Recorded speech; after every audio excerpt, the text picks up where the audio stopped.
Hey guys, it's Icarus here. And Amelia. And I'm here to tell you if you'd like to join our brand new adventure. Go to DevonTaylorAuthor.com to learn more. And check out the cool items like the new bucket hat. Yeah, and so much more. See you guys there. Welcome to a brand new experience with innovative voices from all over the world.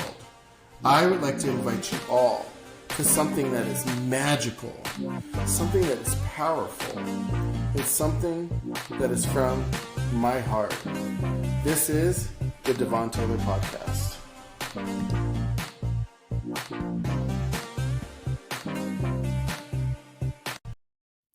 Hello all, and welcome to another episode of the Devon Taylor Podcast.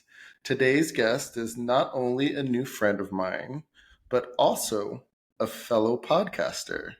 Today we welcome the host of the Everything's Messy podcast, Sarah Wilson.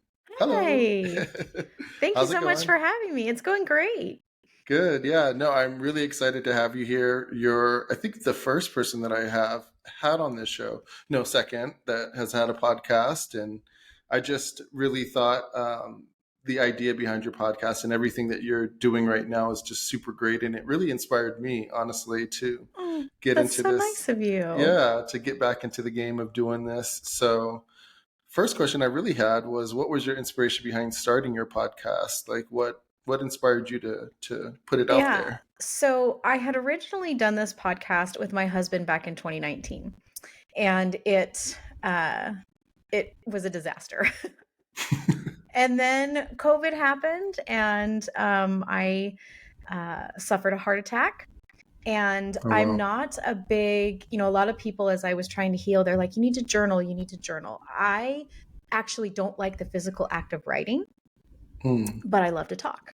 So coming back to the podcast was sort of a cathartic way for me to get out all of these things from, COVID to all these things that were happening. And I needed a platform to just sort of levy it all out. And it was messy. It was super messy.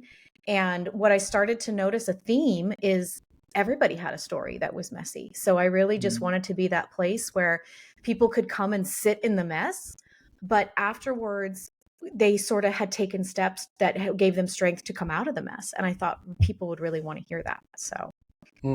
Yeah, no, and I was a guest, so I got to tell my thank you. Tell my story a little bit. You had a messy story with a positive message, and that's what I'm trying to do is get everybody's got something they're going through. Everybody has, even if it's positive, it's still messy. Healing can be messy.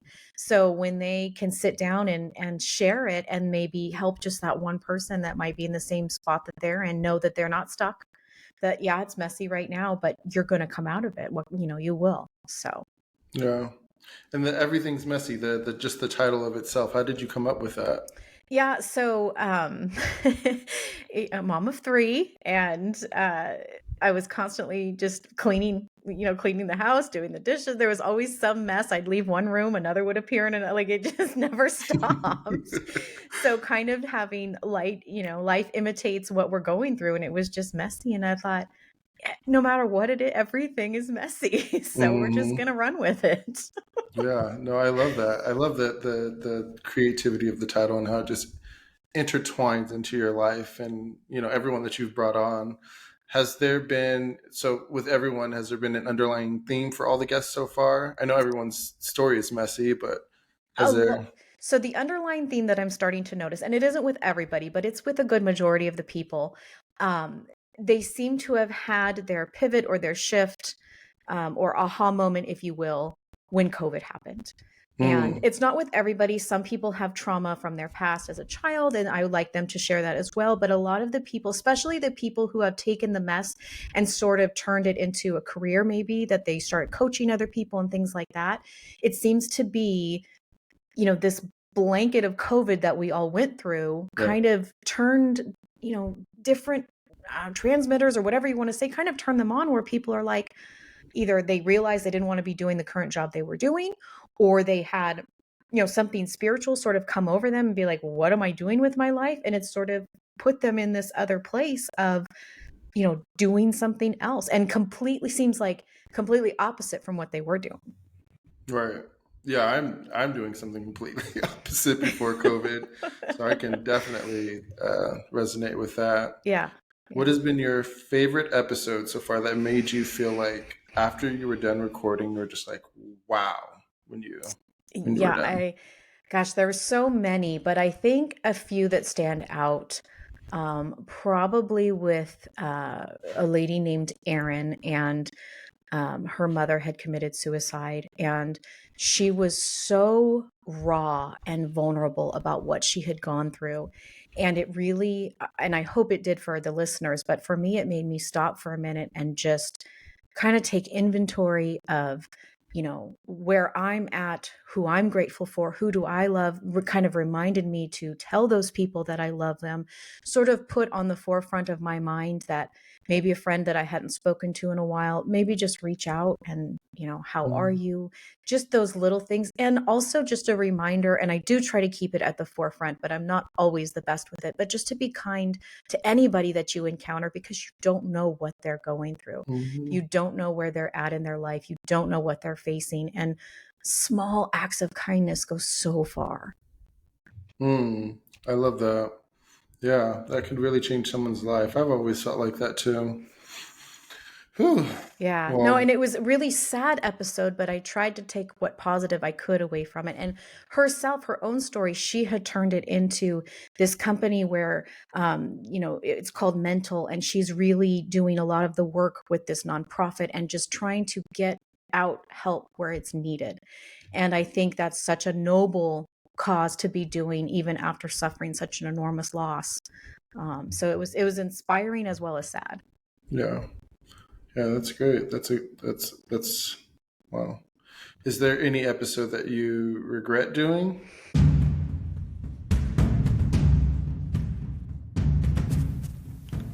This is Nimram speaking to you, and I command you to go to DevonTaylorAuthor.com right now. You must check the specials. Listen to me. You must check the specials now.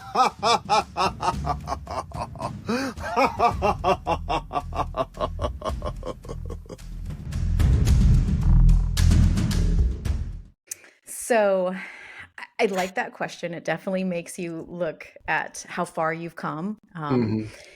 I would say the episode that I regret is the episode where it was just myself, and I spoke about some uncomfortableness that I had encountered with a homeschool group with my daughter.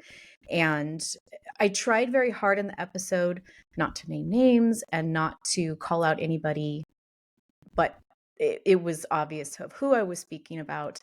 And I feel I don't like that I did that, because again, I'm trying to live my life a certain way, and we are, different people, and sometimes that doesn't meld with other people. I wish it would. I wish we didn't have to find something else, but we did, and it actually led me to a better place. So I'm glad that I had that, although as mama bear wants to protect their kids from any uncomfortableness or, adversity, sometimes they have to go through that because that's life and they have to learn from it. But I wish I would have done that episode a little differently. I hear that. We always can't, say the right things or say what everyone wants to hear. But I don't want to segue too far. But I kind of want to tap into a little bit of the homeschooling because I have kids. I want to homeschool, I know you do. and we're trying to make that transition this, after the school year. But what led you to homeschooling? Like, why did you feel that was right for you? Yeah, so homeschooling for us, and it's different for a lot of people, found it because of COVID, and Hmm. I commend them from doing that. For us, it started well before COVID, and I have my children are on IEPs. They have some special needs that they need, and it seemed to be a constant battle and a constant struggle with getting them the services that they had already been accepted that they needed with the school. But it was a constant battle to get them those services. And I'll give an example with my daughter. In her plan, they had written that she could have a quiet corner. She gets very overstimulated, and this was a place where she could go and just sit, put her headphones on. She had like a favorite stuffed animals, maybe a weighted blanket, that she could just be in a moment. Well, on one of the days I went in, I was able to observe, and they were using it as a punishment for her, or using it as a tactic to get her to finish her work. And the whole point of the quiet corner was so she could go and utilize it whenever she was feeling overwhelmed. But it came to the point where they would say, okay, you can go, but you can only have a minute because you only did a minute of work. So then it became this constant battle of she was being rewarded based on the effort that she gave. And I'm sorry, sometimes kids don't respond to that. And looking at it from the teacher's perspective, they could only do so much. They have a classroom full of children. They have to get through the lesson. And I totally get that. But as a parent, as a mom, knowing that your kid is struggling and not learning the lesson anyway, I just knew there had to be a better way. There had to be a better way where I could accommodate her, but also get her to learn, to get her to, and again, I am not a teacher. I am not saying that I did a better job than the teacher, but I know what my child needs. And I'm a strong advocate for getting them what they need. And so that's how it started. Yeah. I'm glad you said that too. Like, that you're not a teacher and you're still doing it, because a lot of my fear, at least I can speak for myself, comes from the fact that I'm not a teacher. So I feel like I'm not, I guess, up to par to take over those responsibilities. Not true. What do you think can help put people at ease, or put myself at ease? Yeah, no, and it's definitely a big decision. It's not something to enter into lightly, and it's not for everybody. And I have no issue with any people that decide to send their children to school. That's fine too. It's something for it's not something for everybody. When you decide this is the way that you want to go, for whatever your reasons may be, it does make you sort of look at yourself and say, my gosh, now I'm responsible for their education. And while that is true to an extent, there is so much help out there, and there are so many programs and so many resources that it's going to take a while to find what you're actually looking for. You're going to have to do the work. It's all going to land on you. Maybe a partner or something. My husband was not really into figuring it out, so a lot of it landed on me. But you have to keep at the forefront of your mind that, especially because all of the observing that I had done in school, again, not that I'm a teacher, not that I can teach better, but I knew I could do better for my child than what was actually being served to them. And that's what I kept the forefront of my mind. And then you just build on that foundation. There's tons of resources, there's groups, and there's different kinds of homeschool. You can do homeschool at home with a school on a computer. You can do homeschool at home by being involved with a charter. And they have teachers' assistants that you go and you meet with that keep you on track. There's all different kinds. And I think that's the beauty of it. You have to just find what works for you. Yeah. And I know that there, like you said, there are a lot of resources, and you had sent me one specifically that almost like walks you through the process, right? I'm trying to remember what I sent you. I sent you a little bit. You sent me quite a bit. Yeah, but it was like, there was one particular one, I think it was like a membership service. And so I think that's probably homeschooling legal defense, I think. And so it's national, but you can go in and select the state that you're in, and it'll give you a bunch of, California state guidelines. If that's where you're at, if you're in a different state, you select the different state, and it just kind of walks you through. If you're actually looking for the step-by-step curriculum to follow along with the school. However, there's a lot that I've learned since then that doesn't necessarily, you don't have to follow that. Depending on what you're looking for, are you looking to get them dual enrolled in high school, which then they're taking college courses? Are you looking for them to become entrepreneurs? So maybe you're going to scale your classes to look more like that. So that's the beauty. And I will say, there's always seems to be a lot of criticism in California that they don't let you homeschool. And I debunk that. I think California is actually a friendly homeschool state. Now, there is a lot of friction, and you have to stay on top of it with making sure your congressman knows that you want to homeschool. But as far as the liberties that are given to you under the California guidelines, it's a lot of freedom. There's a lot of freedom there.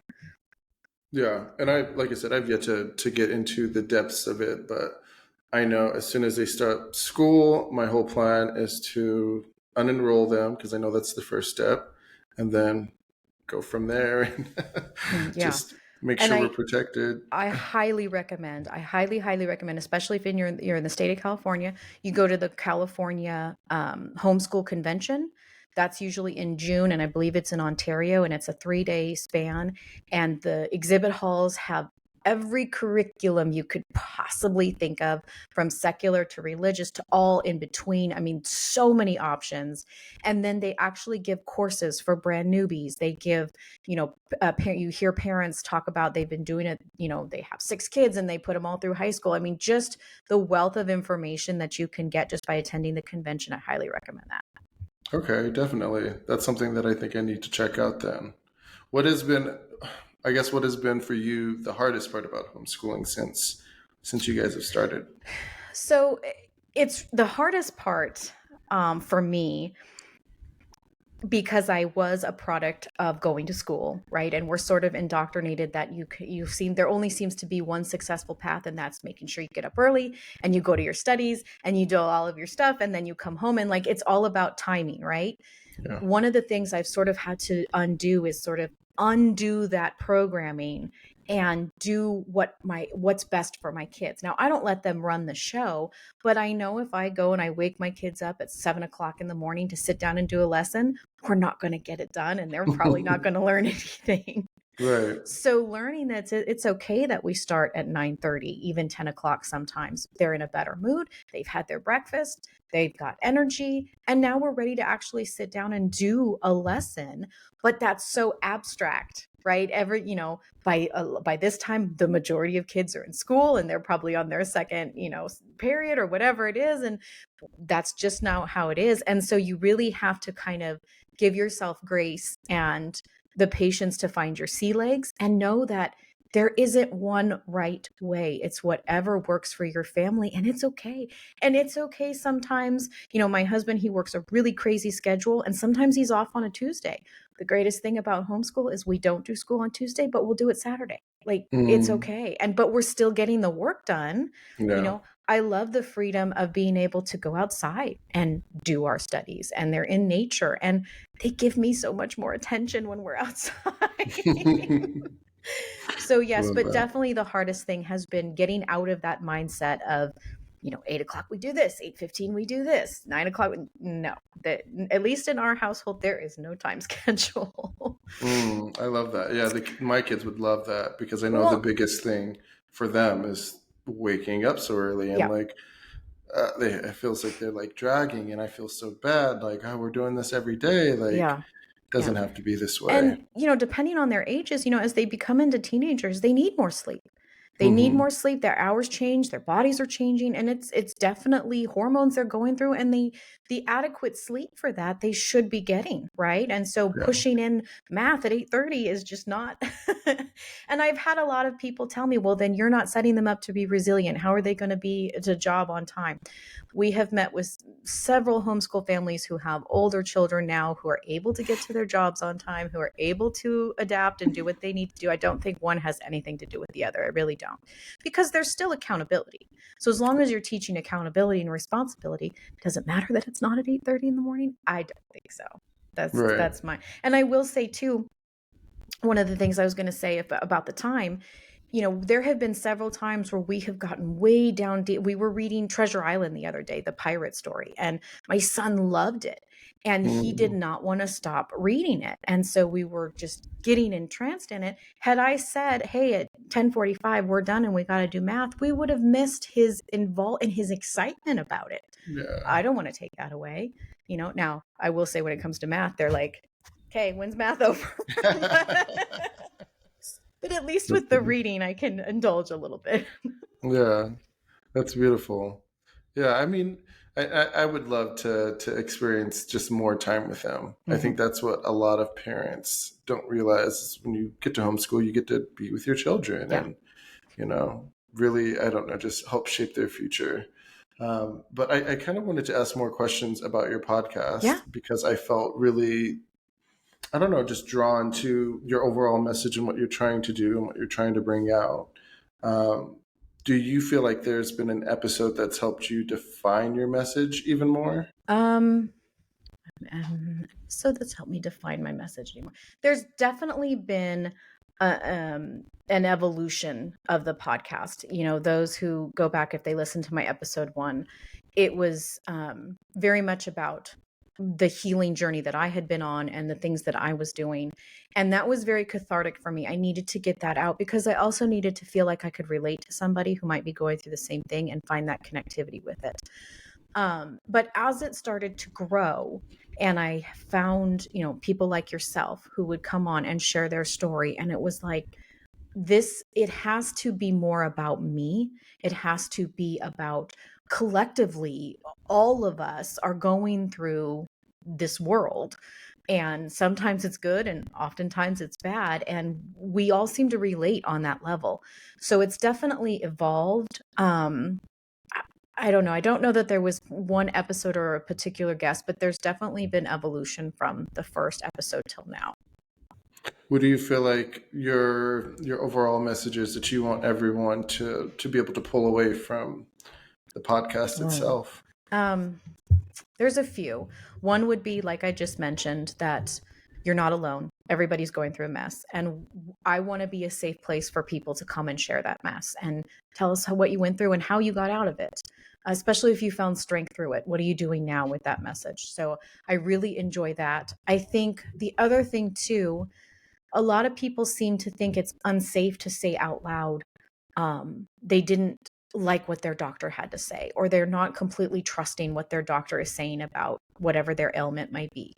And I'm trying to get people, and I'm not a doctor and I make that very clear, but I'm trying to get people to see that there are other things alternatively that maybe they wouldn't have the courage to try before, that now maybe they do. Or now maybe they're really into self-advocating, so they can go into their doctor and say, hey, what about A, B, and C? Why aren't we doing this? Why is this the only thing that I can do? And if they don't get any movement with their doctor, I'm bringing a platform of other holistic healers that they can reach out to in order to help them in their healing journey. I think that's really important. Why do you think it's important to push back on your doctor, at least ask more questions? Just in my own experience, look, I have said this before. The Western medicine for emergency and crisis is bar none the best we have. I am a survivor because of it. I had a massive heart attack and I was rushed to the cath lab. They shoved stents into me and I was able to be okay. Wow. That alone is amazing that we have that kind of emergency medicine. The maintenance of our medicine, whereas after they had basically gone through the crisis, the standard American cocktail for a heart attack is a statin, a low blood pressure medicine, and like a baby aspirin. That's usually the cocktail. And the problem with that was, for me particular, my heart attack was not due to high blood pressure and it wasn't due to high cholesterol, which is the low blood pressure medicine and the statin. And then the baby aspirin thins your blood. And I had severe reactions to both of those because I didn't have either one of those. The statin made me very dizzy, made me very tired. It gave me terrible brain fog. And the low blood pressure medicine made my blood pressure even lower, to the point where I was passing out because I didn't have low blood pressure. So this was just the standard that they give everybody. And on doing more research and these types of things, I found for myself that wasn't the answer. I needed a complete lifestyle change. I needed to add more lifting weights, not just the cardio. I needed to add because part of the heart attack as well was due to high stress. I needed to learn meditation. I needed to learn how to breathe. I didn't know any of those things. And so I feel like, and I will say it is slowly changing, but I do feel like the conventional medical system needs to sort of meet with the holistic medicine, and it sort of needs to be intertwined for a full picture. I do think it's slowly happening, but not quick enough. Mm-hmm. That's so, yeah, now I'm making the connection. My grandpa had a heart attack, and I think it's been a while since, his heart attack, and he's much, much older. So his are, I think a heart attack just in general was scary, but his was like, pretty severe. What would you say for anyone that may be listening now? Like what kind of holistic changes have you made? I mean, you said lifting weights, obviously, and The lifting weights has been a huge game changer for me. Just on the surface, even that myself, I feel stronger, right? After my heart attack, I couldn't lift 3 pounds, right? Wow. Now I'm bench pressing over 70. That's a Wow. huge now it's been over 2 years, but that's a huge personal gain. And that to me, people say, oh, I want to be skinny. I want to be this. I want to be strong. That's what I want to be. I want to be strong, not only physically, but mentally. The other component I will add to that, and I realize that mine is a unique situation because I was so young with my heart attack, but people don't talk about the trauma that you go through when an event, and it doesn't have to just be a heart attack. It's any huge life altering event. There's trauma that gets into you, and it doesn't just affect you, it affects your family. So I feel like, the breathing and taking, just that moment to clear your, I don't know how to do that. I'll be honest, I didn't even know what belly breathing was before I didn't know to do that. In fact, I was of the mindset that I didn't carve out any time for myself because then I would be selfish because I'd be taking that away from my kids. Wow. I have since learned, and mind you, it's an everyday practice, but I have since learned I'm a better caretaker when I take care of me first. And then I go to them. I'm a better mom. I'm a better wife. Like all of these things. And before I was just giving, not taking anything. I took a little bit of it back. And now, and my kids are happy they're happy. Oh, mom's going to work out. That's okay. We're fine. It's a little easier now that they're sort of a little older in middle school now. They don't need my, every single second as little kids and babies, but they still need you. But I think they're watching me become stronger, which maybe is helping them to become stronger. I hope. Oh, absolutely. Yeah. When I started changing my diet, I started just going green because my skin was like breaking out and just really rough, and I was feeling lethargic. And since I've, changed my diet, even my nephew has kind of noticed like, oh, uncle's eating better. Maybe we should start looking at what we're eating. And yes. I just feel like us being role models for them really help not only shape our future, but theirs as well. It really helps. It goes hand in hand, I feel like. Yeah, absolutely. Yeah. So, yeah, no, I really appreciate you talking about that and just giving a little bit insight. You said you were young when you had your heart attack. It was 6 days before I turned 43. Okay. I'm now 45. So I'm still on my healing journey. And I do like to speak about that on the podcast because I think everybody sort of has, especially like I said, since COVID, I think a lot of people are healing from, all the things that we went through. Right. So I think talking about the healing journey in and of itself is messy. Healing's messy.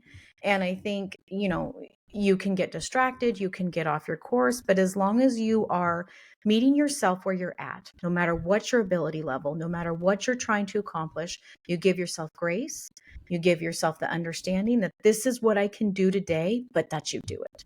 I had mentioned I could only do 3 pounds, but I was doing it. And every day I got a little stronger and every day I got a little better. And that was also mentally got a little stronger, got a little better. It scared me, no pun intended, it scared me to death of what happened. I don't want to leave my kids. There's got to be something more I'm meant to do, but I got to be stronger in order to be able to do it. So, right. Do you feel like, were you doing the podcast before the heart attack? So like I had mentioned, I had started in 2019, but it was awful. It was just my husband and I. Yeah. And we had just put it to bed. But it kind of reappeared. And the theme of it just being so messy was just so perfect that I just kept with it. So what can you offer to anyone that's looking to start a podcast? Like, what would you say if they have an idea, but they just haven't started it yet? I love this question. Such a great question. I think, first of all, trust that if you've got the idea that you wanted to have a podcast, that means you do have a message to share. Don't tell yourself the lie of, well, who am I? Why I don't, why are people going to listen to me? They're going to listen to you. You have something to say and you want to use the channel of a podcast. You have a start. And I will say something about the podcast community in general. Like I've said with you, Devon, it's been so welcoming, so encouraging. Everybody in the podcast community wants to help, wants to see you succeed. And that is it's a great place to be. It's a great creative place to be, for sure. Yeah, I That would would be agree my 100%. yeah, don't struggle with imposter syndrome. Don't, because if you have something to say, then say it. Get it out there. The second thing that I would say, depending on what you want your podcast to be about, really focus in on your micro niche. What does that look like?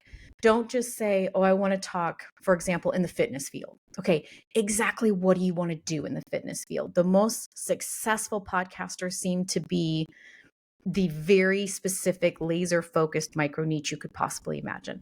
For example, and this always cracks me up, there's a lady who has a podcast about bird watching, right? And people would think, what? Bird watching?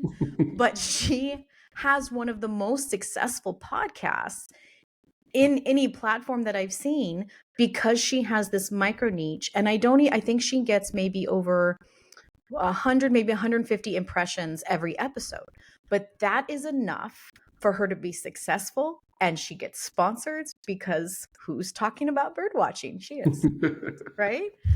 And I say that tongue in cheek, but that should give you an idea of why you have to be really focused on what you are going to talk about. Because it can get oversaturated. It can. And so you want to be able to stand out. So just get dialed in. I always tell people they should probably start with 3, call them pillars if you want, 3, objectives, whatever that sounds good. Have a 1, 2, and 3 and try to stick to it. So that's awesome. Yeah. Thank you. I appreciate this. Yeah. This has been really fun. And I'm just really excited for everyone to go and listen to your podcast now and hear about your story. And you as well. This is amazing. Your story is amazing.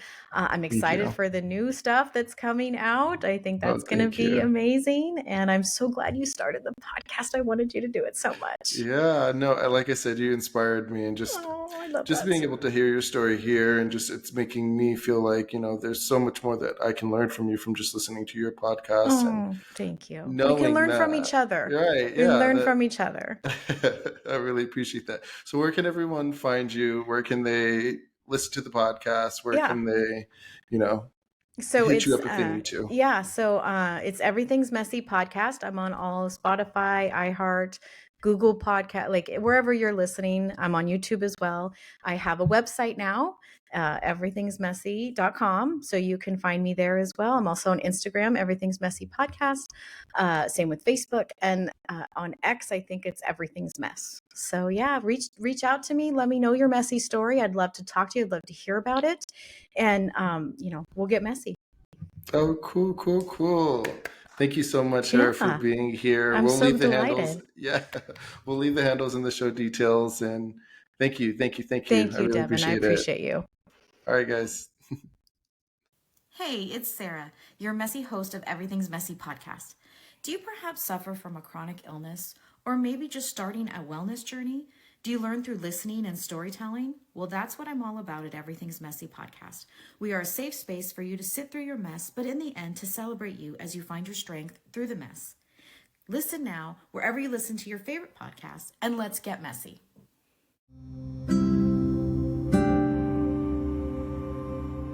Today's episode comes to you thanks to our sponsor, Kangen Water. Electrolytes-reduced water is the power of true hydration, manifested in the most advanced Japanese technology that has been in the market for more than 50 years. To drink the best water, shower with a hot spring quality water, and start a new business with the most amazing and profitable compensation plan in the world, visit thelivingwatercouple.com to learn more or get started today.